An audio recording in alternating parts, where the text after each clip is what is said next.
Napakaliliit na kulisa pero mababangis. Kayang pumatay kahit matataas na puno o sumira ng magagarang bahay.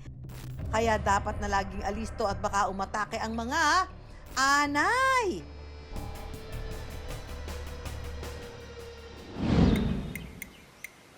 Sa isang kabundukan sa Sorsogon, mga bahay ng anay ang pinuntirya ni Ian. Hindi para gumante kundi para kumuha ng materyales para sa kanyang lutuan. Kasama ang kanyang asawang si Ella. Sa bundok na sila na malagi. Si Ian ang toka sa pagluluto. Dati siyang cook sa isang restaurant sa Maynila. Kaya kaya raw niyang lutuin anuman ang hilingin ni Mrs. Ang ordinary day nagiging special date. Dahil for today's video, ipagluluto ni Ian ng espesyal na putahe si Ella. Gamit ang kanyang DIY pugon, ang oven ni Ian gawa raw sa bahay ng anay. Gumawa ako ng paraan para makagawa dito ng pagkain. Lalo na't limitado dito ang gamit sa bundok. Yung bahay ng anay kasi ay magandang quality para gawing DIY oven. Hindi po kasi siya nabibita kaagad. Hindi naman daw binubulabog ni Ian ang mga anay sa pagsira sa mga bahay nito. Ang target daw ni Ian ay yung mga bahay ng anay na wala ng laman. Dudurugin muna ni Ian ang bahay ng anay para maging pinong lupa. Saka babasain ng tubig para lumagkit at maging putik. Hahaluan ng kogon o tuyong damo. Ang pinaghalong putik mula sa bahay ng anay at tuyong damo, ilalapat sa ginawang forma o hulma ng pugon na yari sa bakal.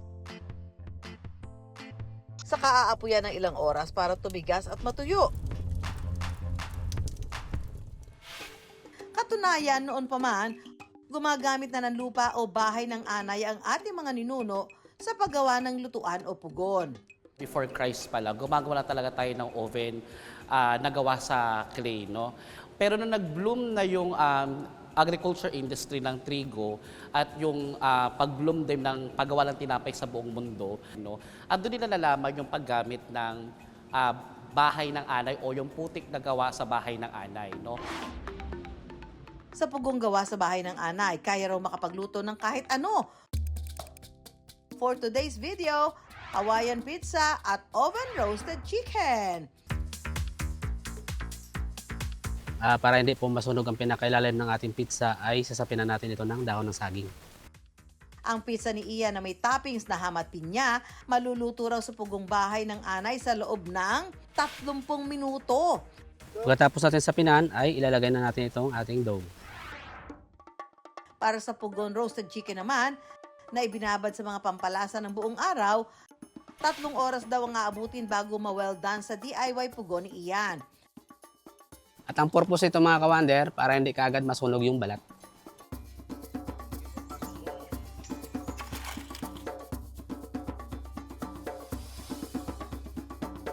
At pagkahaba-haba man ang pagluluto, pwede nang pagsaluhan ng Hawaiian pizza and roasted chicken na niluto sa pugong gawa sa bahay ng anay.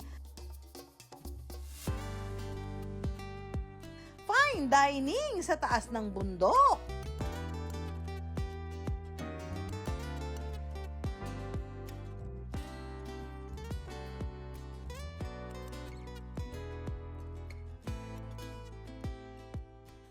Para din kami kumain sa restaurant.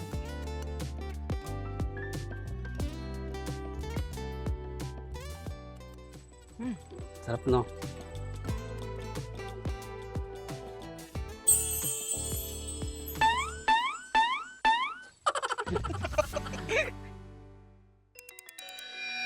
Bagamat tradisyonal na paraan ng pagluluto ang paggamit ng pugon na gawa sa bahay ng anay, kailangan pa rin maging maingat sa paggamit nito. May mga tendency kasi na maglalaglagan yun. So, posible naman siya. Basta make sure lang po natin na merong maayos na takip ang ating pagkain na ilalagay doon. Diskarte ni Juan sa paggawa ng pugong lutuan, pangmalakasan.